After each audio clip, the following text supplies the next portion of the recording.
트럼프의 아나무인격 폭언에 전 세계가 숨을 죽였습니다. 돈 내기 싫으면 당장 나가라. 무너져가는 자국 조선업을 살리겠다며 한국의 핵심 기술을 통째로 집어삼키려 한 미국. 급기야 비자 발급 비용을 102배나 폭등시키며 기술 지분 100%를 넘기라는 강도 높은 협박을 가해왔습니다. 하지만 바로 다음 순간 누구도 예상치 못한 대한민국의 서늘한 방역이 시작됐습니다. 비열한 압박에 굴복하는 대신 한국이 던진 패는 전원 즉각 철수였습니다. 단 48시간 만에 60명의 한국 최정예 엔지니어들이 짐을 싸서 떠나버리자 1,800억 달러가 투입된 미 해군 조선소는 그 즉시 거대한 고철 덩어리로 전락하고 말았습니다. 순식간에 벌어진 재앙에 백악관은 패닉에 빠졌고 결국 세계 최강을 자부하던 미국은 대한민국을 향해 꿋꿋했던 고개를 떨궈야만 했습니다. 대체 그날 워싱턴에서는 무슨 일이 벌어진 걸까요? 절대 꺾이지 않을 것 같던 제국이 단 하루 만에 백기를 든 그 소름 돋는 전말, 지금부터 공개합니다. 당신네 기술 전부 다 내놓으시오. 한 톨도 빠짐없이. 프레스턴 장관이 파이프 담배 연기를 길게 내뿜으며 내뱉은 그 한마디에 회의실 안공기가 통째로 얼어붙었습니다. 저는 네이선 콜드웰입니다. 미합 중국 상무부 수석 고문으로 27년을 보낸 사람이죠. 그리고 그날 아침 워싱턴 상무부 본관 8층 회의실에서 저는 제 커리어의 정점을 찍을 예정이었습니다. 테이블 위에는 제가 직접 설계한 계약서가 놓여 있었습니다. 코드명 마스 프로젝트. 이름만 거창한 게 아니었습니다. 1,500억 달러. 미합 중국이 한국의 하나오션에 던지는 미끼의 크기였습니다. 물론 미끼라는 말은 겉으로 꺼낸 적 없습니다. 공식적으로는 한미 조선 동맹의 새 지평을 여는 역사적 파트너십이라고 포장했죠. 하지만 속을 들여다보면 이건 파트너십이 아니라 약탈 계획서였습니다. 핵심 기술 100% 이전, 5년 내 현지 생산율 70% 달성, 거기에 72페이지 깊숙이 제가 직접 심어놓은 독소 조항까지. 한 번 넘긴 기술의 지적 재산권은 영구히 미국에 귀속된다. 쉽게 말해 기술을 통째로 빼앗은 뒤 원래 주인이 다시는 손대지 못하게 자물쇠를 채우는 구조였습니다. 솔직히 말하죠. 노예 계약이나 다름없었습니다. 하지만 그게 무슨 상관입니까? 27년간 저는 이 테이블에서 지폐 다발이 열지 못하는 문은 없다는 사실을 수없이 확인해 왔습니다. 1,500억 달러 앞에서 허리를 고추 세울 나라가 지구상에 존재한다고는 단 한 번도 생각해 본 적이 없었습니다. 회의실 문이 열렸습니다. 하나오션 미국 지사 총괄 강태선 전무가 먼저 들어섰습니다. 고지어 법무감사실의 윤재학 팀장이 뒤를 따랐습니다. 저는 두 사람의 첫인상을 읽으려 했습니다. 27년짜리 습관이죠. 상대방이 문을 여는 방식, 악수할 때 손에 들어가는 힘, 의자에 앉는 속도, 거기서 이미 판의 반은 결정됩니다. 강태선은 악수가 짧았습니다. 차갑지도 뜨겁지도 않은, 아무런 정보도 주지 않는 악수. 그 뒤로 제 쪽을 한번 쳐다봤는데 그 시선이 이상했습니다. 분노도 아니고 긴장도 아니고 감사는 더더욱 아니었습니다. 마치 공항 출발 게이트의 전광판을 확인하듯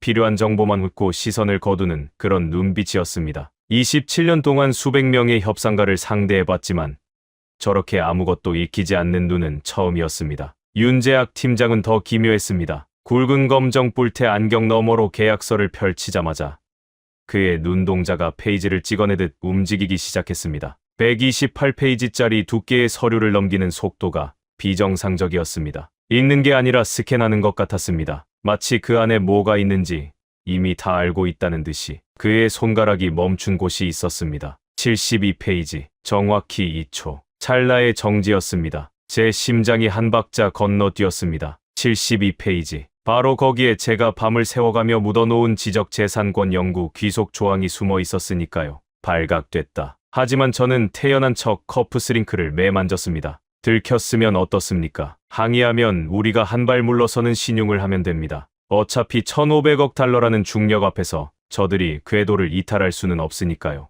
프레스턴 장관이 파이프를 든 손으로 한국 대표단을 가리키며 입을 열었습니다. 간명하게 정리하죠. 건조 공법, 용접 자동화 체계, 블록 조립 전반의 노하우, 빠지는 것 없이 전량 이전하시오. 협상이 아니었습니다. 명령이었습니다. 장관의 목소리에는 상대의 선택지를 인정하겠다는 기색이 눈곱만큼도 없었습니다. 저는 속으로 쾌감을 느꼈습니다. 이래야죠. 세계 최강 미합 중국이 아시아의 조선소 하나한테 눈치를 볼 이유가 뭐가 있겠습니까? 바로 그때 제 왼쪽에서 작은 기침 소리가 들렸습니다. 레오, 황. 필라델피아 해군 조선소에서 30년 넘게 현장을 지킨 수석 엔지니어였습니다. 님, 한 말씀만 올려도 되겠습니까? 저는 고개를 까딱했습니다. 기술 자문으로 배석한 사람이니 한마디쯤은 허용해 줄 수 있었습니다. 한화오션의 건조 역량은 매뉴얼 몇 권으로 옮길 수 있는 성질의 것이 아닙니다. 수십 년간 현장에서 사람과 사람 사이에 쌓인 경험이 시스템을 이루고 있는 겁니다. 서류 복사로 재현 가능한 기술이 아니란 뜻입니다. 기술적으로 황의 말은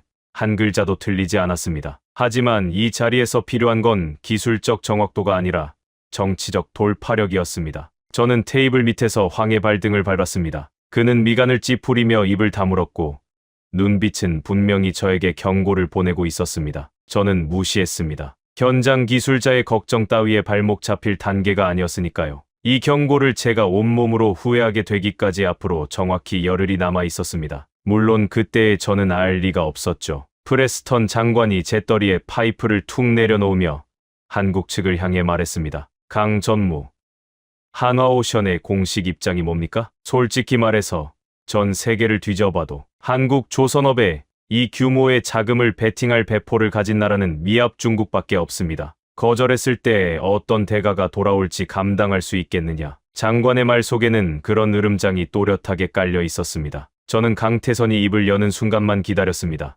감사를 표현하든 조건을 깎아달라고 하든 시간이 필요하다고 하든 어떤 말이라도 꺼내는 순간 이 판은 우리 손 안으로 넘어오게 되어 있었습니다. 강태선 전무가 양복 안주머니에 손을 넣었습니다. 저는 반사적으로 그의 손을 주시했습니다. 태블릿이 나올 줄 알았습니다. 아니면 수정 제안서라도. 하지만 그가 꺼내든 것은 모서리가 닳고 고무밴드가 늘어난 몇 년은 묵혀 쓴 게 분명한 작은 메모장이었습니다. 그는 메모장을 펼치더니 앞으로 뭔가를 적었습니다. 제 음절이었습니다. 종이를 뜯어 제 앞으로 밀었습니다. 검토 중 1,500억 달러에 대한 대한민국의 공식 답변. 낡은 메모장에서 찢어낸 종이 조각 하나.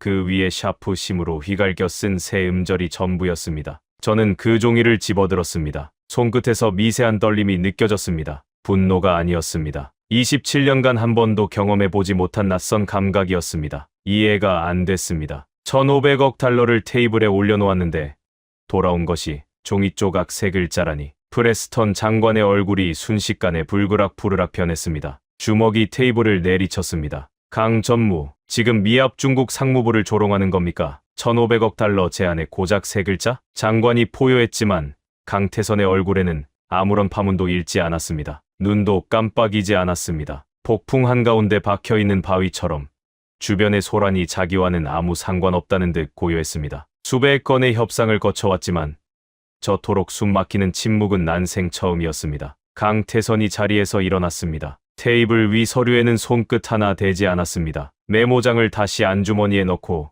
양복 단추를 채웠습니다. 윤재학 팀장도 동시에 몸을 일으켰는데 마치 사전에 약속이라도 한 듯 두 사람의 동작이 거울처럼 일치했습니다. 저는 다급하게 입을 열었습니다. 강 전무님, 잠깐만요. 검토 기간이 얼마나 필요합니까? 조건 수정의 여지가 있다면 논의할 수 있습니다. 강태선은 출입문을 향해 걸어가다 아주 짧게 고개를 돌렸습니다. 우리의 시선이 마주쳤습니다. 제가 그의 눈에서 읽어낸 것은 분노도 아니고 경멸도 아니었습니다. 그것보다 훨씬 더 서늘한 것, 무관심이었습니다. 이 자리에 1초라도 더 머무르는 건 시간 낭비라고 선언하는 듯한 뼛속까지 파고드는 무관심. 회의실 문이 닫혔습니다. 두 사람의 구둣발 소리가 복도 저편으로 점점 멀어져 갔습니다. 프레스턴 장관이 의자에 몸을 내던지듯 주저앉았습니다. 셋에 파이프에 불을 붙이려는 손이 떨려서 라이터 불꽃이 흔들리고 있었습니다. 저는 다시 한번 테이블 위를 내려다봤습니다. 샤프심 잉크가 채 마르지도 않은 종이 조각, 제 음절.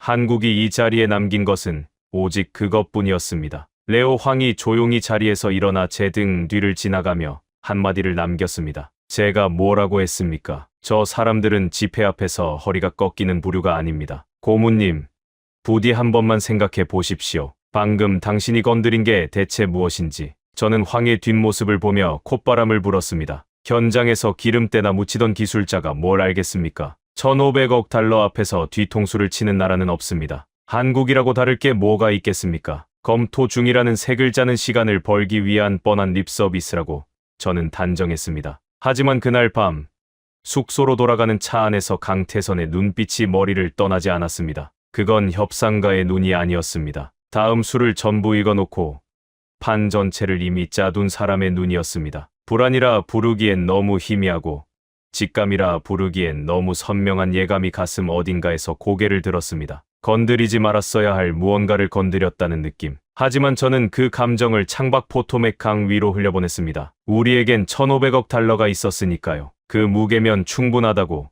저는 스스로를 다독였습니다. 이 무표정이 얼마나 무서운 것인지 저는 열흘 뒤에야 온몸으로 깨닫게 됩니다. 이틀이 흘렀습니다. 한화오션 측에서는 어떤 연락도 오지 않았습니다. 강태선의 전화는 수신 대기 상태만 반복했고 지사 대표 번호로 걸면 자동 응답기만 돌아갔습니다. 저는 초조하지 않았습니다. 아니, 초조하지 않은 척했습니다. 협상 테이블에서 먼저 안다라는 쪽이 지는 법이라는 게 27년간 몸에 밴 철칙이었으니까요. 검토 중이라는 세 글자는 분명 시간 벌기용이고 곧 한국 측에서 조건 조율을 들고 올 거라고 저는 믿었습니다. 그런데 먼저 움직인 건 한국이었습니다. 제가 전혀 예상하지 못한 방식으로요. 오후 2시 비서가 다급하게 문을 열었습니다. 고문님, 한화오션 강태선 전무님과 윤재학 팀장님이 로비에 와 계십니다. 사전 약속 없는 방문입니다. 입꼬리가 저절로 올라갔습니다. 왔구나. 결국 왔어. 비자 수수료를 깎아달라는 건지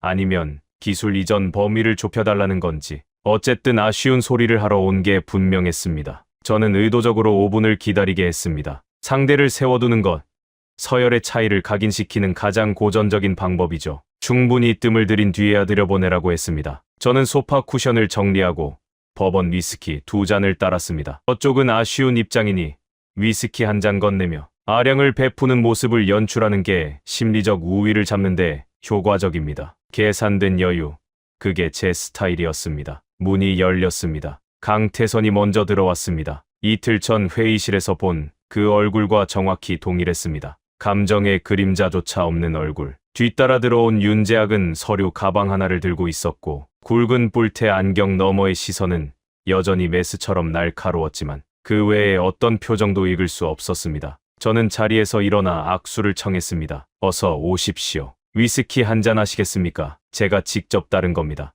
강태선은 제 손을 가볍게 잡았다 놓고 소파에 앉았습니다. 위스키에는 시선조차 주지 않았습니다. 윤재학도 마찬가지. 두 사람은 앉자마자 저를 똑바로 응시할 뿐 안부도 인사도 일절 없었습니다. 이상했습니다. 이건 도저히 부탁하러 온 사람들의 태도가 아니었습니다. 저는 맞은편에 앉아 다리를 꼬고 여유로운 표정을 유지하며 입을 열었습니다. 직접 찾아와 주셔서 감사합니다. 비자 관련해서 조율할 부분이 있다면 얼마든지 말씀하십시오. 미 상무부는 이성적인 대화에 언제든 열려 있습니다. 먼저 말을 꺼내게 만드는 전략이었습니다. 상대가 원하는 것을 먼저 드러내면 거기서부터 얼마든지 깎아내릴 수 있으니까요. 하지만 먼저 입을 연 건 강태선이 아니었습니다. 윤재학 팀장이 서류 가방 지퍼를 열며 말했습니다. 콜드웰 고문님, 저희는 오늘 조율을 하러 온 것이 아닙니다. 그의 목소리가 사무실 공기를 칼날처럼 갈랐습니다. 낮고 단호하며 감정이 한 방울도 섞여 있지 않은 음성이었습니다. 조율이 아니라면 뭡니까? 저는 눈썹을 치켜 올렸지만 다음 말을 기다리며 입을 다물었습니다. 윤재학이 서류 가방에서 A사 용지 한 장을 꺼냈습니다. 그는 그 종이를 제 책상 정중앙에 올려놓았습니다. 던지듯 놓지도 않았고 비뚤어지지도 않았습니다. 제 시선이 가장 먼저 닿는 위치에 밀리미터 단위로 정확하게 놓았습니다. 마치 외과의가 수술대에 메스를 내려놓듯 고개를 숙여 종이를 들여다봤습니다. 상단에는 한화오션 로고, 하단에는 붉은 법인 인감, 문서 제목이 눈에 꽂혔습니다. 운영 환경 훼손에 따른 철수 예고 통보서. 한글과 영문이 나란히 병기되어 있었습니다. 철수, 예고, 통보서. 저는 눈을 비볐습니다. 타협안도 아니고 비용 감면 신청서도 아니고 단원서도 아니었습니다. 철수를 통보하는 문서였습니다. 우리가 압박했는데 오히려 저들이 우리한테 떠나겠다고 선언해 온 겁니다. 윤재학이 문서를 가리키며 감정 없는 목소리로 낭독을 시작했습니다. 통보 사항은 총 3가지입니다. 첫째, 부당하게 인상된 특별기술 비자 수수료를 즉각 원상 복구할 것. 둘째, 마스 프로젝트에 포함된 당사의 자주적 기술 권리를 침해하는 조항을 전면 폐기할 것. 셋째, 미 상무부는 위 사항에 대해 공식 서면 답변을 제출할 것. 3가지 요구. 저는 속으로 냉소를 터뜨렸습니다. 한국의 민간 기업 따위가 미합 중국 정부에 요구를 한다고? 잠깐요. 윤 팀장님. 저는 손을 들어 그의 말을 끊고 자세를 바로잡았습니다. 지금 미합 중국 상무부를 상대로 요구 사항을 읽어주시는 겁니까? 직설적으로 말하죠. 상황 파악이 안 되시는 모양인데 일부러 조롱을 섞었습니다. 상대의 체면을 깎아내리는 것이 기세를 꺾는 가장 빠른 방법이니까요. 윤재학의 표정에는 티끌만큼의 변화도 없었습니다. 제 말이 마치 허공에 흩어지는 먼지처럼 그에게 아무런 영향도 미치지 못했습니다. 요구가 아닙니다. 고문님, 계약서에 명시된 절차입니다. 바로 그 순간 강태선이 처음으로 움직였습니다. 왼쪽 손목의 시계를 한번 내려다보더니 낮은 목소리로 말했습니다. 우리는 유감 같은 감정적 표현은 쓰지 않습니다. 비자 수수료 정상화, 자주적 기술 권리 보장, 남은 시간은 더도 말고 덜도 말고 정확히 48시간입니다. 손목 시계를 확인하며 시한을 선언하는 그 행동에는 어떤 감정도 실려 있지 않았습니다. 분노도, 아쉬움도, 원한도 없었습니다. 공정기한을 읽어내리는 엔지니어처럼 기계적이고 정확했습니다. 그 기계적인 정확함에 등골이 서늘해졌습니다. 저는 콧바람을 불었습니다. 아니, 불려고 했습니다. 그런데 생각만큼 자연스럽게 목소리가 나오지 않았습니다. 강 전무님, 48시간이라니 농담입니까? 당신들이 무슨 자격으로 미합 중국 정부의 시한을 정합니까? 강태선이 제 눈을 정면으로 쳐다봤습니다. 호랑이 같은 눈빛이라고 누군가 표현했던 적이 있는데 이제야 그 의미를 알겠습니다. 위협하는 눈이 아니었습니다. 이미 모든 결정을 내렸기에 더 이상 논쟁할 여지가 없다는 완전한 확신이 담긴 눈이었습니다. 협박이 아닙니다. 고문님, 계약서 제4조 2항에 의거한 정당한 절차 집행입니다. 제4조 2항. 그 순간 심장이 바닥으로 꺼지는 감각을 느꼈습니다. 저는 황급히 통보서 하단의 근거 조항란을 훑었습니다. 빽빽한 작은 글씨 사이에 선명하게 적혀 있었습니다. 마스 프로젝트 기초계약서 제4조 2항. 상대방의 일방적 행정 조치로 운영 환경이 훼손될 경우 핵심 인력의 자동 철수 절차를 개시할 권리를 갖는다. 이 경우 철수는 합법적 방어권 행사로 간주하며 위약금 또는 손해배상을 가할 수 없다. 그리고 그 아래 미국 측 최종 서명일란에 적혀 있던 이름 네이선 콜드웰 제 서명이었습니다. 제 손으로 한국의 합법적 철수의 법적 근거를 만들어 준 셈이었습니다. 제 칼이 제 목을 겨누고 있는 꼴이었습니다. 윤재학이 서류 가방을 닫고 일어섰습니다. 최종 시한은 이틀 뒤 오후 2시입니다. 그때까지 서면 답변이 없을 경우 당사는 계약 조항에 따라 자동으로 절차를 개시합니다. 이후 추가적인 구두 협상은 일절받지 않겠습니다. 일절받지 않겠다. 그 말이 모처럼 가슴에 박혔습니다. 협상의 여지를 완전히 잘라내겠다는 선언이었습니다.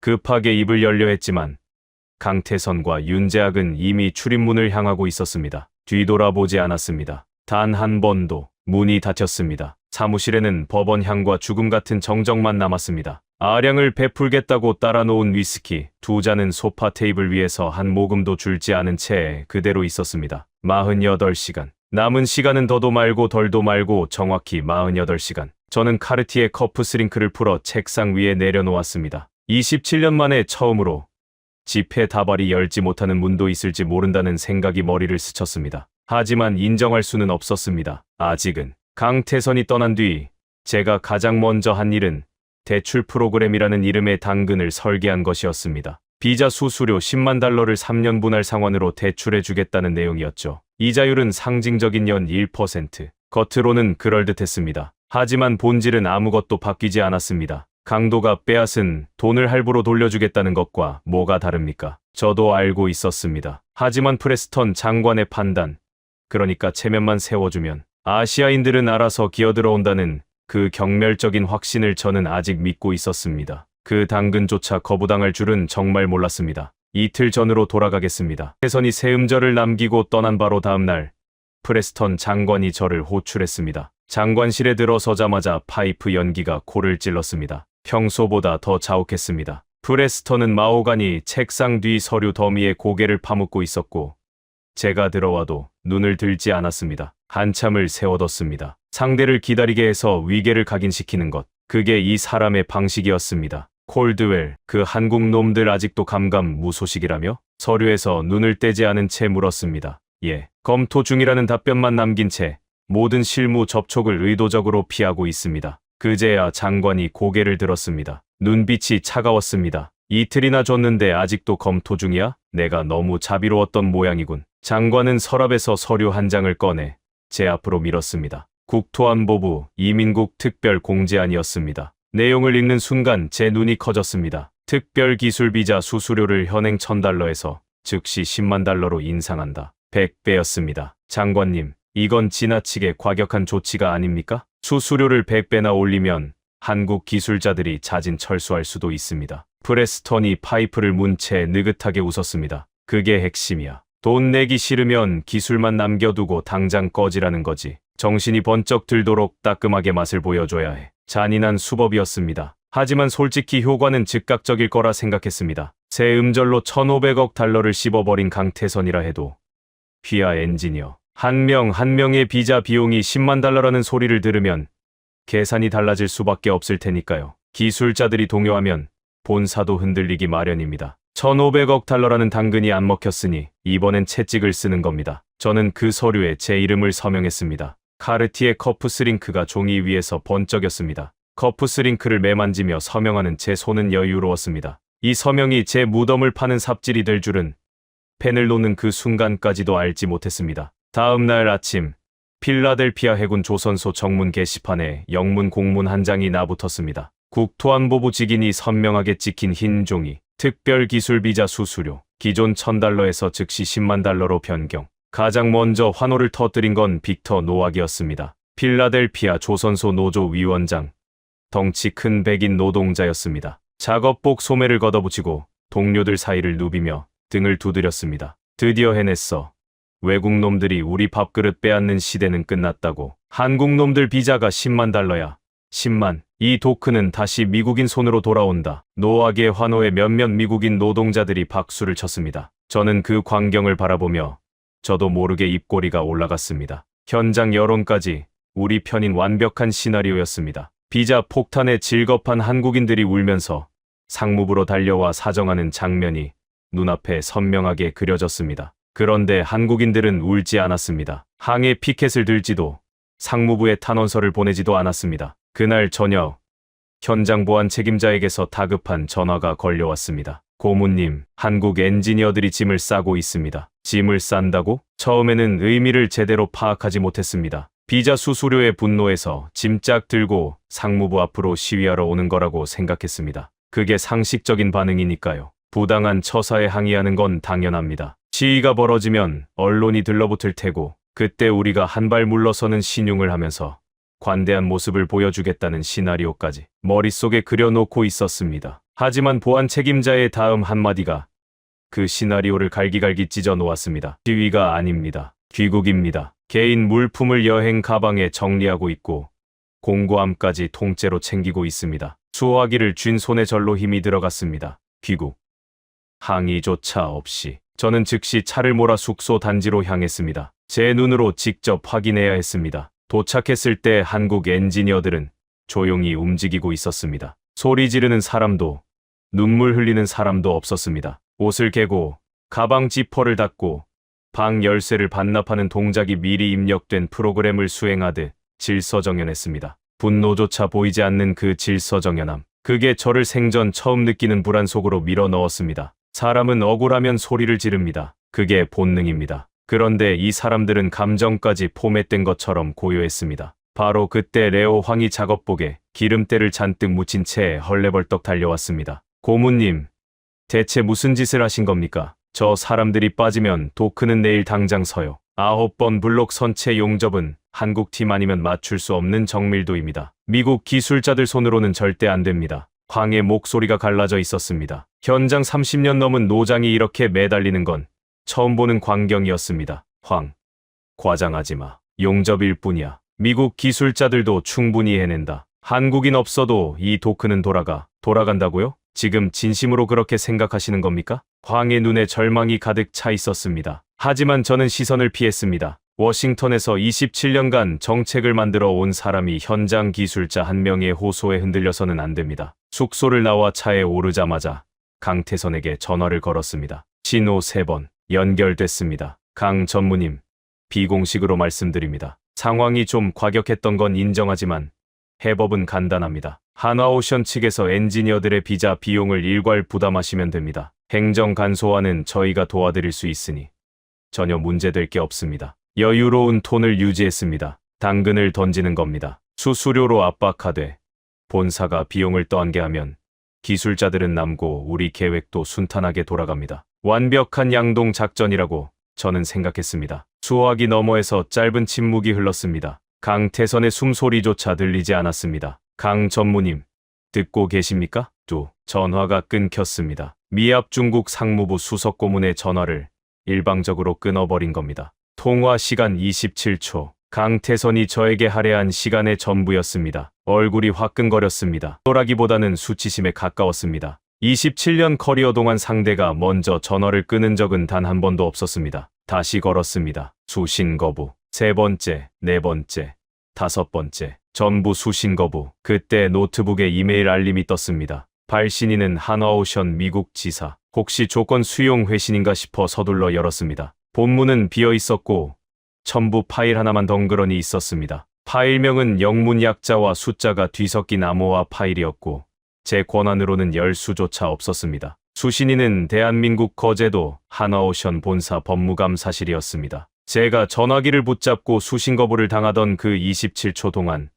강태선은 이미 다음 수를 두고 있었던 겁니다. 제 통화를 끊기 전에 거제도에 암호화된 지시를 발송한 것입니다. 저에게는 침묵으로 답했지만 본사에는 정밀한 명령을 내리고 있었습니다. 그날 밤 사무실 창가에 섰습니다. 멀리 필라델피아 조선소의 야간 조명이 깜빡이고 있었습니다. 저 불빛 아래서 한국 기술자들이 조용히 귀국짐을 싸고 있다는 사실이 비현실적이었습니다. 항의도 애원도 없이 그저 떠나는 것. 대체 어떤 배짱에서 나오는 행동인지 도무지 이해할 수 없었습니다. 하지만 저는 여전히 스스로를 위로했습니다. 이건 허세야. 한화오션 경영진은 결국 1,500억 달러짜리 프로젝트를 포기 못한다. 며칠 안에 돌아올 거야. 그때까지도 저는 한 가지 사실을 깨닫지 못하고 있었습니다. 이 판에서 아쉬운 쪽은 우리였다는 사실을요. 밤새 이메일을 보냈습니다. 강태선에게 비자 수수료 관련 후속 협력 방안이라는 제목으로 대출 프로그램 제안서를 발송한 게 밤 11시였습니다. 발송 버튼을 누른 뒤 화면을 응시하며 수신 확인을 기다렸습니다. 상대가 메일을 열면 시스템이 자동으로 표시를 띄웁니다.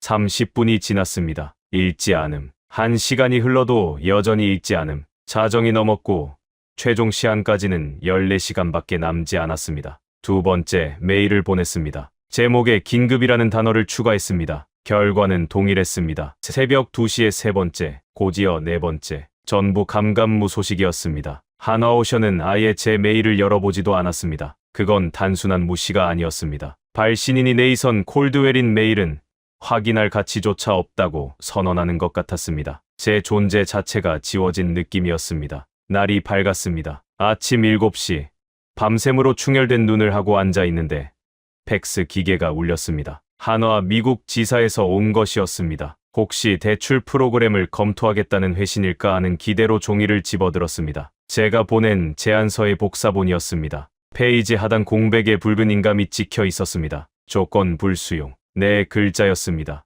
그 옆에는 반려라는 도장도 나란히 찍혀 있었습니다. 읽어보지도 않고 그대로 도장을 찍어 되돌려 보낸 겁니다. 손이 떨리기 시작했습니다. 분노가 아니었습니다. 공포에 가까운 감각이었습니다. 이 사람들 진심이다. 허세가 아니라 정말로 떠날 준비를 끝낸 거다. 마지막 카드를 꺼냈습니다. 협상 시한 연장 합의서. 8시간이라는 최종 시한을 2주로 늘려달라는 제안이었습니다. 시간만 벌면 됐습니다. 시간이 흐르면 감정이 가라앉고 감정이 누그러져야 협상이 재개됩니다. 27년 동안 그래왔습니다. 팩스 발송 성공음이 울렸습니다. 이번에는 회신이 빨랐습니다. 3분도 안 돼서 기계가 다시 울렸습니다. 종이를 뽑았습니다. 제가 보낸 합의서 원본 위에 또다시 붉은 인감, 불수용. 그리고 이번에는 손으로 쓴 한글이 한 줄 더 있었습니다. 저는 읽을 수 없었습니다. 나중에 번역을 맡기고 나서야 그 한 줄의 의미를 알았습니다. 시야는 바뀌지 않고 시계는 멈추지 않는다.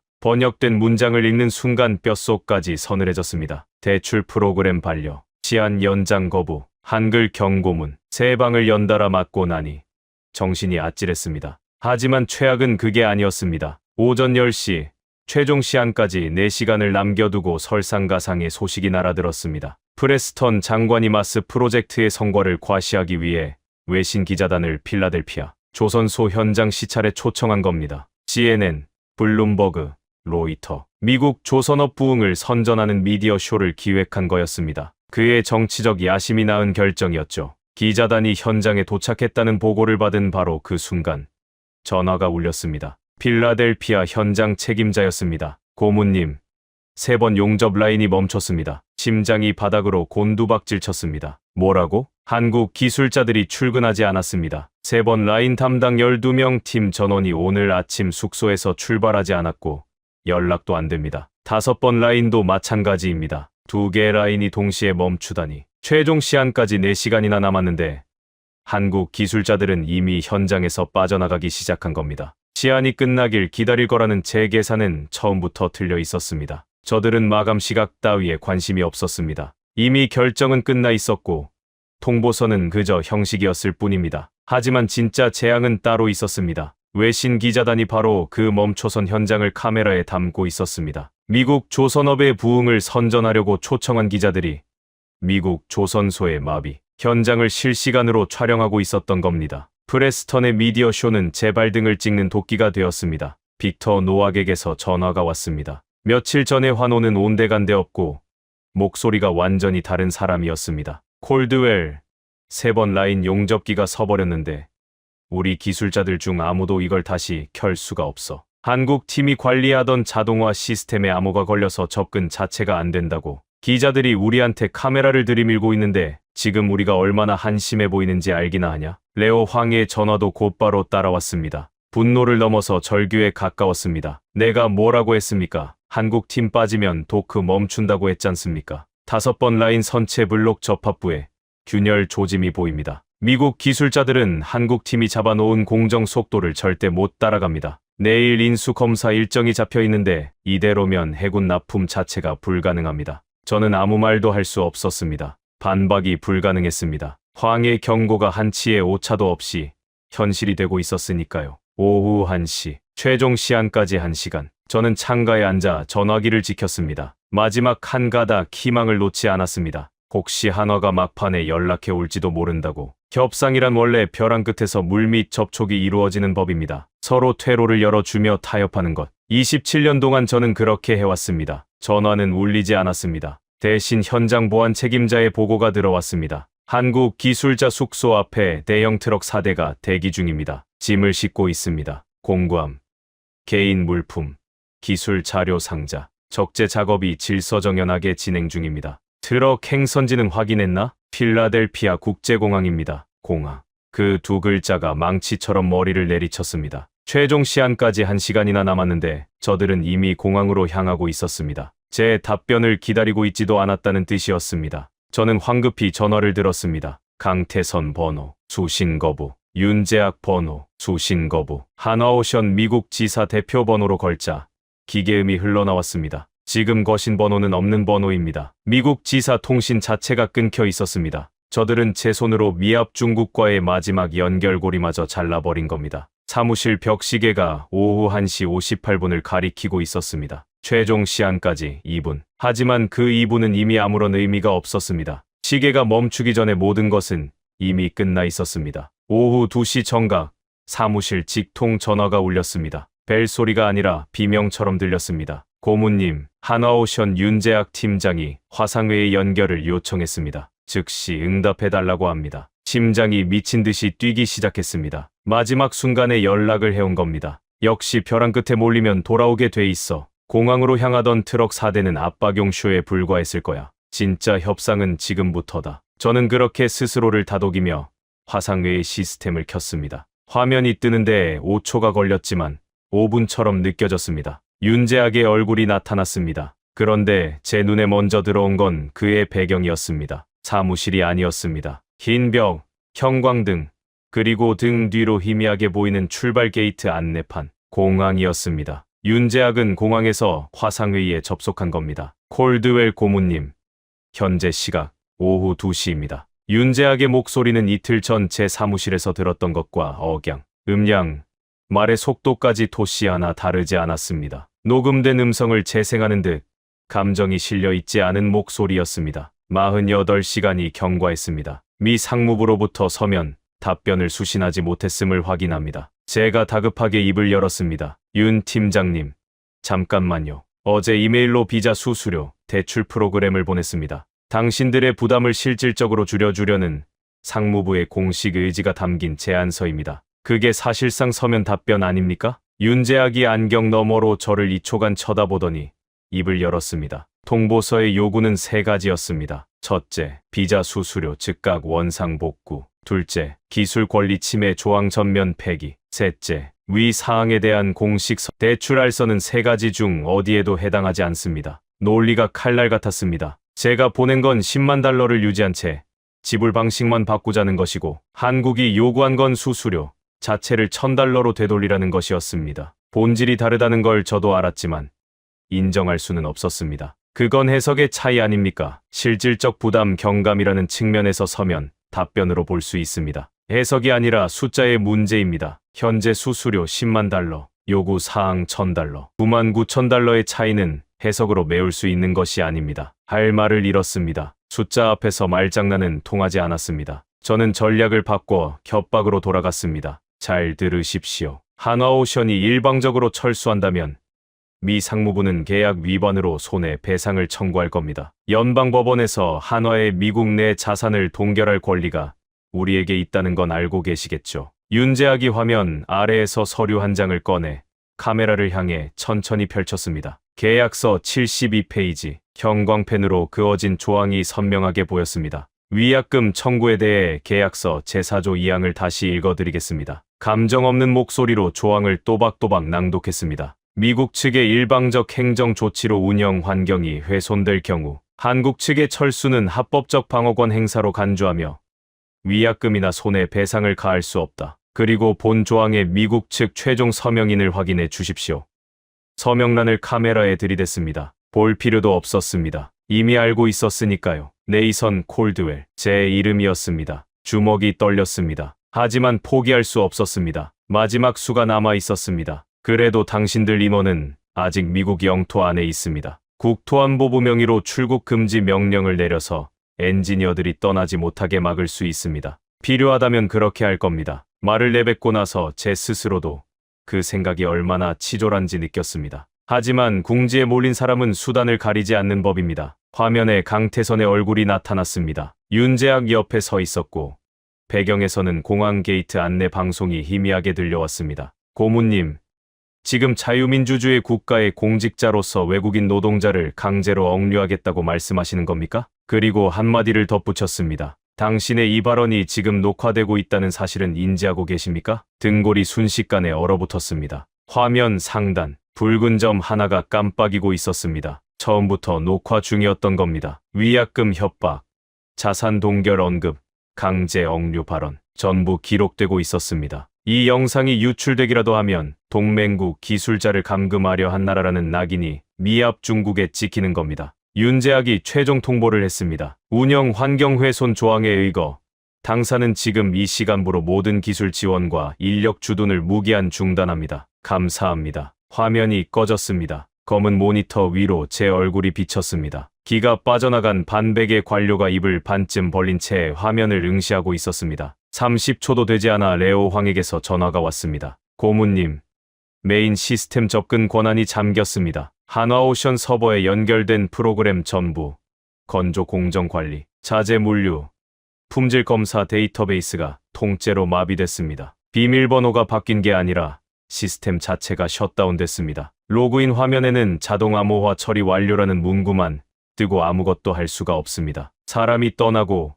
시스템이 잠기고 데이터가 증발했습니다. 48시간 전 제 책상 위에 놓였던 애인의 통보서에 예고된 모든 것이 한치의 오차도 없이 실행된 겁니다. 저는 의자에 몸을 내던지듯 주저앉아 천장을 올려다봤습니다. 형광등 불빛이 눈을 찔렀지만 감지 않았습니다. 책상 위에 카르티에 커프스링크가 시야에 들어왔습니다. 27년을 함께한 장신구, 이걸 차고 한국의 기술을 약탈하는 계약서에 서명했고 비자 수수료를 100배 올리는 명령서에 서명했으며 백악관에 올리는 거짓 보고서를 썼습니다. 하지만 이 금속 조각은 배 한 척을 1cm도 움직이지 못했고 불꽃 하나 피우지 못했으며 크레인 하나 돌릴 수 없었습니다. 벽시계가 오후 2시 12분을 가리키고 있었습니다. 1,500억 달러짜리 프로젝트가 사망 선고를 받기까지 걸린 시간 12분이었습니다. 나흘이 지났습니다. 필라델피아 해군 조선소는 죽어가고 있었습니다. 저는 직접 현장을 찾았습니다. 워싱턴 사무실에서 보고서만으로는 더 이상 상황을 파악할 수 없었습니다. 숫자로는 전달되지 않는 것들이 있습니다. 냄새, 소리, 공기. 현장의 공기를 직접 들이마셔야만 했습니다. 조선소 정문을 통과하는 순간부터 이질감을 느꼈습니다. 소리가 없었습니다. 이 도크가 정상 가동될 때는 정문에서부터 용접 불꽃 튀는 소리, 크레인이 강철 블록을 들어 올리는 쇠소리, 노동자들의 무전 소리가 뒤섞여 귀를 때렸습니다. 저는 그 소음이 싫었고 아르마니 정장에 쇠가루가 묻는 것도 질색했습니다. 하지만 그날은 모든 게 달랐습니다. 소리 없는 조선소는 소음으로 가득 찼을 때보다 100배는 더 불쾌했습니다. 3번 도크로 향했습니다. 일주일 전까지 하나오션 엔지니어 12명이 맡던 구역이었습니다. 선체 하부 블록 접합 작업이 한창이던 곳. 지금은 텅 비어 있었습니다. 용접 장비는 그대로였지만 전원이 꺼져 있었고 작업대 위에 누군가 마시다 남긴 종이컵이 놓여 있었습니다. 반쯤 남은 커피에 곰팡이가 피어 있었습니다. 나흘 전 어느 한국인 엔지니어가 마지막으로 마시고 남긴 것이었겠죠. 5번 도크도 마찬가지였습니다. 한화팀이 설치한 자동 용접 시스템은 화면에 시스템 잠김이라는 글자만 띄운 채 멈춰 서 있었습니다. 미국 기술자 3명이 모니터 앞에서 매뉴얼을 뒤적이고 있었지만 한눈에 봐도 기본 구조조차 이해하지 못하고 있다는 게 보였습니다. 그때 도크 입구 쪽에서 소란이 일었습니다. 고함 소리였습니다. 고개를 돌려보니 정문 쪽에서 한 무리의 사람들이 몰려오고 있었습니다. 작업복 차림의 수십 명이 무언가를 둘러싸고 있었습니다. 가까이 다가가서야 상황을 파악할 수 있었습니다. 무리의 중심에 벤 2대가 서 있었고 안에 타고 있던 사람들은 하나오션 엔지니어들이었습니다. 숙소의 마지막까지 남아있던 8명, 공고함과 개인 짐을 싣고 공항으로 출발하려는 참이었습니다. 빅터 노악이 벤 앞을 가로막고 서 있었습니다. 작업복 소매를 걷어올린 굵은 팔뚝이 차 본니 뒤에 걸쳐져 있었습니다. 일주일 전 한국인들의 비자 인상에 환호하며 동료들의 등을 두드리던 바로 그 팔뚝이었습니다. 지금 그 팔뚝은 한국인들의 차를 막아서고 있었습니다. 부탁입니다. 제발 가지 마시오. 당신들이 떠나면 우리는 전부 끝장입니다. 노악의 목소리가 쉬어 있었고 며칠 전에 조롱은 온데간데 없었습니다. 수십 명의 노조원들이 노악 옆에서 차 문을 붙잡고 매달리고 있었는데 그중 한 명은 눈시울이 벌겋게 달아 있었습니다. 벤 운전석 창문이 내려갔습니다. 40대쯤 되어 보이는 한국인 엔지니어가 고개를 내밀었습니다. 안전모는 벗었지만 작업복에는 기름때가 묻어 있어서 때까지도 현장에서 일했다는 걸 알 수 있었습니다. 그 엔지니어가 노악을 바라보던 눈빛을 저는 아직도 기억합니다. 분노도, 원망도, 조롱도 아니었습니다. 그저 평온했습니다. 이미 예상했던 일이 그대로 벌어지고 있다는 듯한 눈이었습니다. 짧은 영어로 말했습니다. 노악 씨, 일주일 전에 당신이 무슨 말을 했는지 기억합니까? 외국인들이 당신 밥그릇을 빼앗아 갔다고 했습니다. 창문을 올리기 전 마지막 한마디를 남겼습니다. 이제 당신 밥그릇 잘 지키십시오. 우리 없이. 창문이 올라갔습니다. 노악의 얼굴이 새하얗게 질렸습니다. 노조원들이 여전히 차를 붙잡고 있었지만 경비원들이 다가와 그들을 떼어냈습니다. 벤 2대가 천천히 정문을 빠져나갔습니다. 뒤돌아보는 한국인은 단 한 명도 없었습니다. 42명. 필라델피아에 파견됐던 하나오션 핵심 엔지니어 전원이었습니다. 마지막 8명이 떠남으로써 42명 전원 철수가 완료된 겁니다. 그들은 공구함만 챙겨갔습니다. 기술 매뉴얼도, 공정 데이터도, 시스템 접근 권한도 아무것도 남기지 않았습니다. 노악이 저를 발견한 건 바로 직후였습니다. 벤이 사라진 정문을 멍하니 바라보다가 저를 향해 시선을 돌렸습니다. 절망이 분노로 바뀌는 게 보였습니다. 거구의 사내가 성큼 다가왔고 저는 저도 모르게 한 걸음 뒤로 물러섰습니다. 노악이 제 정장 멱살을 잡아챘습니다. 감자삼만 한 주먹이 아르마니 옷깃을 우그러뜨렸습니다. 기름때와 땀 냄새가 코끝을 찔렀습니다. 바로 너야. 콜드웰. 너 같은 빌어먹을 관료놈 때문에 우리 노동자 7,000명이 내일부터 길바닥에 나앉게 생겼어. 7,000명이야. 가족까지 합치면 15,000명이라고. 네가 그 사람들 먹여 살릴 거냐? 짐이 얼굴에 튀었습니다. 경비원들이 달려와 그를 떼어냈지만 고함은 멈추지 않았습니다. 정문 앞 노조원들도 하나둘씩 저를 둘러쌌고 그들의 눈에는 저기가 가득했습니다. 일주일 전만 해도 같은 편이었던 사람들이 이제 저를 에워싸고 책임을 묻고 있었습니다. 경비원들의 호위를 받아 간신히 차에 올랐습니다. 손이 너무 떨려서 시동 버튼을 3번이나 눌러야 했습니다. 100m의 노악이 정문 앞에 무릎을 꿇고 두 손으로 얼굴을 감싸는 모습이 비쳤습니다. 조선소를 빠져나오며 도크 전체를 둘러봤습니다. 거대한 겐트리 크레인 3대가 팔을 뻗은 채 미동도 없이 서 있었습니다. 하늘을 향한 강철 묘비 같았습니다. 일주일 전만 해도 쉴 새 없이 강철 블록을 들어 올리던 것들인데 지금은 녹슨 뼈대 위에 갈매기만 앉아 있었습니다. 이것이 거대한 미국 해군의 심장이 멈추는 소리인가? 그 정지된 크레인의 모습이 뇌리에 깊이 박혔습니다. 워싱턴으로 돌아오는 차 안에서 프레스턴 장관에게서 전화가 왔습니다. 콜드웰, 이 무능한 놈아, CNN에서 도크 멈춘 화면을 방송했어. 내가 부른 기자들이 찍은 거라고. 전 세계가 내 구역 하나 관리 못한다는 걸 알게 됐잖아. 장관의 목소리에는 공포가 섞여 있었습니다. 그리고 저는 그 속사포 같은 욕설 속에서 꼬리 자르기의 냄새를 맡았습니다. 내일 기자회견에서 이건 현장 고문의 소통 미숙으로 발표될 거야. 알아서 수습하고.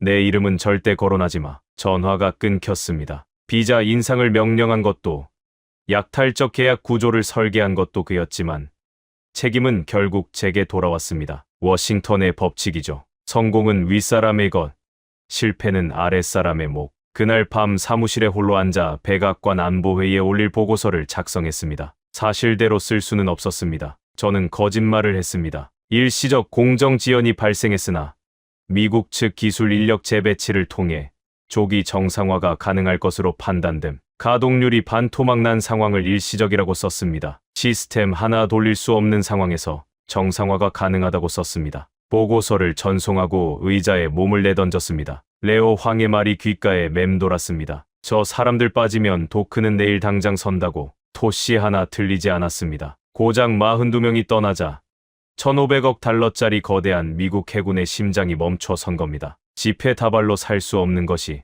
정말로 있었습니다. 27년 만에 처음으로 저는 온몸으로 그 사실을 인정해야 했습니다. 하지만 진실은 이미 다른 곳에서 세상 밖으로 나오고 있었습니다. 일주일 뒤 출근길 차 안에서 라디오를 켰다가 심장이 멎는 줄 알았습니다. CNN 앵커가 속보를 전하고 있었습니다. 디펜스 위클리 수석 기자 클레어 매튜스의 단독 보도였습니다. 기사 제목이 전파를 타고 귓속에 선명하게 박혔습니다. 미국의 치명적 오판, 동맹의 뒤통수를 치려다 세계 1위 조선 동맹을 통째로 잃다. 핸들을 쥔 손에서 힘이 빠져 차가 차선을 벗어날 뻔했습니다. 옆 차가 경적을 울렸지만 들리지 않았습니다. 앵커의 목소리만 비정상적으로 또렷하게 울렸습니다. 매튜스 기자의 보도에 따르면 미 상무부는 하나오션 기술 인력에게 비자 수수료를 100배 인상하는 사실상의 추방 조치를 가했으며 이로 인해 핵심 엔지니어 42명이 전원 철수. 필라델피아 해군 조선소 가동률은 40% 이하로 추락했습니다. 제가 백악관 보고서에 일시적 공정 지연이라 쓰고 조기 정상화가 가능하다고 거짓말한 그 숫자를 매튜스가 진짜 숫자로 세상에 공개해버린 겁니다. 40%. 그 숫자가 전파를 탄 순간 제 거짓 보고서는 휴지 조각이 됐습니다. 기사의 후반부는 더 치명적이었습니다. 매튜스는 필라델피아만 보도한 게 아니었습니다. 지구 반대편, 대한민국 거제도에서 벌어지고 있는 일을 나란히 교차 편집한 겁니다. 거제도 하나오션 옥포조선소의 항공 사진이 기사 한가운데 대문짝만하게 실렸습니다. 수백 대의 크레인이 질서정연하게 움직이고 밤낮 없이 터지는 용접 불꽃이 만 전체를 밝히고 있었습니다. 죽음의 고요에 잠긴 필라델피아와는 차원이 다른 풍경이었습니다. 기사의 마지막 문장이 비수처럼 꽂혔습니다. 미국이 제 손으로 걷어찬 세계 최고의 기술팀은 이미 새로운 고객을 찾은 것으로 보인다. 새로운 고객. 그게 누구인지는 그날 오후 CNN 생방송으로 드러났습니다. 백악관 긴급 안보 회의가 시작되는 바로 그 시각,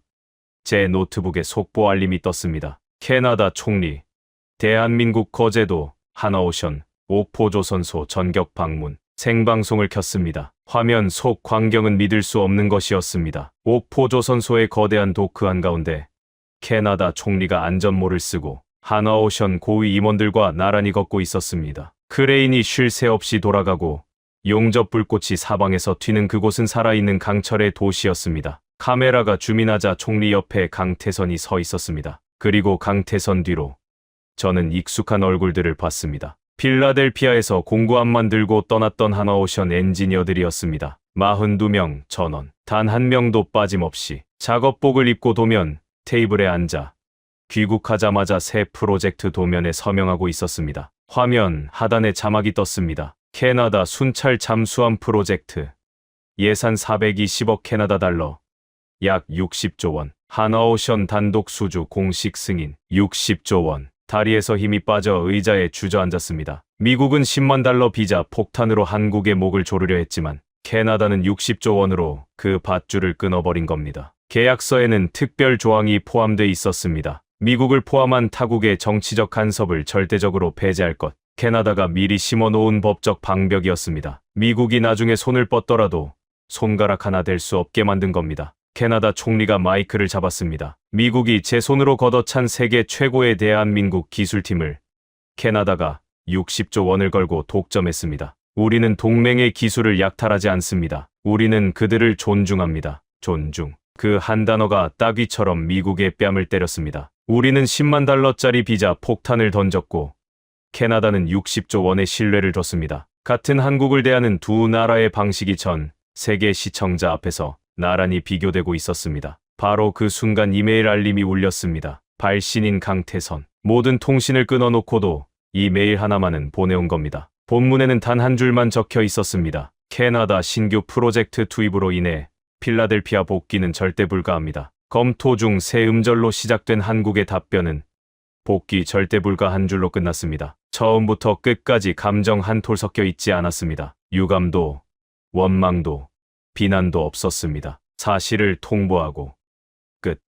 그게 전부였습니다. 그로부터 며칠 뒤 마지막 뉴스가 터졌습니다. 미합 중국, 대한민국의 핵추진 잠수함 건조 공식 승인. CNN, 블룸버그, 로이터 전부 보도했습니다. 캐나다의 60조를 빼앗기고 필라델피아가 폐쇄되고 의회와 여론이 들끓는 상황에서 한국과의 관계까지 박살나면 태평양 동맹 구조 전체가 무너질 판이었습니다. 미국은 결국 세계 유일의 핵잠수함 건조 허가를 제 손으로 한국에 내줬습니다. 사과가 아니었습니다. 북이었습니다. 1,500억 달러와 10만 달러 비자 수수료로 한국을 지배하겠다던 나라가 결국 핵잠수함이라는 최고의 선물을 바치며 고개를 숙였습니다. 27년간 제가 믿어온 모든 것이 거짓이었음을 인정해야 하는 순간이었습니다. 그리고 오늘 저는 다시 이 사무실에 앉아 있습니다. 프레스턴 장관이 해임된 건 며칠 전 의회 청문회에서였습니다. 마지막까지 제 등 뒤에 숨으려 했죠. 청문회 마이크 앞에 앉아 태연하게 저를 팔아넘겼습니다. 필라델피아 사태의 직접적 원인은 현장 고문의 소통 미숙이며 비자 수수료 조정은 고문의 월권이었다고. 하지만 꼬리 자르기는 통하지 않았습니다. 대통령이 경로한 건 장관의 비겁함이 아니라 캐나다가 60조 원을 가져갔다는 사실이었으니까요. 청문회가 끝나기도 전에 즉시 면직 명령이 떨어졌습니다. 장관이 쫓겨났으니 그 수하인 제가 남아있을 리 없었습니다. 해고 통지는 인사과에서 온 이메일 한 통이었습니다. 형식적인 위로 문구 아래 차가운 한 줄. 금월 말일부로 직위를 해제함. 27년 커리어가 이메일 한 통으로 마침표를 찍었습니다. 레오 황이 저를 찾아온 건 이틀 전이었습니다. 노크도 없이 문을 열었습니다. 30년 넘게 현장을 지킨 그의 얼굴에는 피로가 가득했지만 눈빛만은 이상하리만치 맑았습니다. 분노가 아니었습니다. 오랫동안 삼켜왔던 말을 드디어 꺼내야만 하는 사람의 눈이었습니다. 황은 제 책상 위에 봉투 하나를 놓았습니다. 사직서였습니다. 고문님, 아니 이제 그 직함도 의미 없으니 그냥 콜드웰이라고 부르죠. 황이 입을 열었습니다. 1년 전에 제가 뭐라고 했습니까? 한화오션의 기술은 서류로 복제할 수 없다고 했습니다. 사람을 내쫓으면 도크가 멈춘다고 했습니다. 그때 당신은 제 발등을 밟았죠. 목소리가 잠시 떨렸지만 곧 평정을 되찾았습니다. 제 말이 틀렸습니까? 토시 하나 안 틀렸잖습니까? 당신은 정말로 카르티에 커프스링크와 아르마니, 정장이 저 도크를 구할 수 있다고 믿었습니까? 지금 당신이 치르고 있는 건 당신의 오만에 대한 대가입니다. 당신만이 아니라 7,000명의 노동자와 미합 중국 해군이 함께. 저는 한마디도 할 수 없었습니다. 전부 사실이었으니까요. 황이 몸을 돌려 문 앞에서 멈췄습니다. 한 가지만 기억하십시오. 그 한국인들은 처음부터 끝까지 감정적인 말을 단 한마디도 하지 않았습니다. 유감이라고도 억울하다고도 복수하겠다고도 안 했습니다. 그저 계약대로 했을 뿐입니다. 당신은 끝까지 그게 얼마나 무서운 것인지 이해하지 못했죠. 문이 닫혔습니다. 27년간 유일하게 저에게 진실을 말해준 사람이 마침내 등을 돌렸습니다. 지금 제 앞에는 종이 상자 3개가 놓여 있습니다. 벽에서 떼어낸 대통령 표창, 27년 근속 기념패, 프레스턴 장관과 악수하던 사진, 전부 상자 안에 담겼습니다. 카르티에 커프스링크도 그 위에 올려놓았습니다. 27년의 무게가 담긴 상자는 생각보다 가벼웠습니다. 저는 메모장을 펴고 마지막 한 문장을 적었습니다. 얄팍한 힘으로 모든 것을 통제하려다 신뢰를 잃은 자는 결국 자멸할 뿐이다. 잉크가 마르기를 기다렸습니다. 27년 커리어의 마지막 문장이었습니다. 상자 3개를 들고 사무실을 나섰습니다. 복도에는 아무도 없었습니다. 엘리베이터 버튼을 누르고 문이 열리기 전 뒤를 돌아봤습니다. 명패가 아직 걸려 있었습니다. 네이선 콜드웰, 중공업 전략 수석 고문. 내일이면 떼어지겠죠. 엘리베이터가 내려가는 동안 강태선의 얼굴이 마지막으로 떠올랐습니다. 메모장을 찢어 새 음절을 던졌을 때의 그 무표정한 얼굴. 분노도, 경멸도, 유감도 없었습니다. 처음부터 끝까지 감정 한 톨 드러내지 않았던 그 사람들. 달러에 고개를 숙이지 않았고 협박에 무릎 꿇지 않았으며 모욕에 보복하지 않았습니다. 그들은 그저 조용히 공구함을 챙겨 떠났을 뿐입니다. 그리고 떠난 자리에서 60조 원짜리 새로운 역사를 써 내려갔습니다. 상무부 정문을 나서자 칼바람이 얼굴을 때렸습니다. 바람은 포토맥 강에서 불어와 제가 들고 있는 종이 상자를 스쳐 지나갔습니다. 저는 뒤돌아보지 않았습니다. 등 뒤에는 이제 아무것도 남아있지 않았으니까요. 42명이 떠나자 1,500억 달러짜리 프로젝트가 12분 만에 멈췄습니다. 비자 수수료 100배 인상으로 위협했던 미국은 결국 핵잠수함, 건조 승인이라는 조공을 바치며 고개를 숙여야 했습니다. 캐나다가 내민 손은 60조 원, 존중이라는 단 한마디와 함께였습니다. 거제도 옥포조선소에서는 오늘도 용접 불꽃이 밤바다를 밝히고 있습니다. 그 불꽃 하나하나는 수십 년간 현장에서 묵묵히 기술을 쌓아온 사람들의 손끝에서 태어난 것입니다. 어떤 협박에도 고개를 숙이지 않고 어떤 모욕에도 보복 대신 원칙으로 답했던 사람들. 그들이 지켜낸 기술의 무게 앞에서 달러는 종이장에 불과했습니다. 이 이야기가 가슴에 남으셨다면 대한민국 2글자만 댓글로 남겨주십시오. 그리고 이 사연을 주변에 한 분이라도 더 알려주시면 묵묵히 현장을 지키는 기술자들에게 가장 큰 응원이 될 것입니다. 지금까지 미국 상무부 수석고문이 직접 털어놓은 대한민국 42명의 엔지니어가 초강대국의 심장을 멈춰 세운 이야기였습니다. 감사합니다.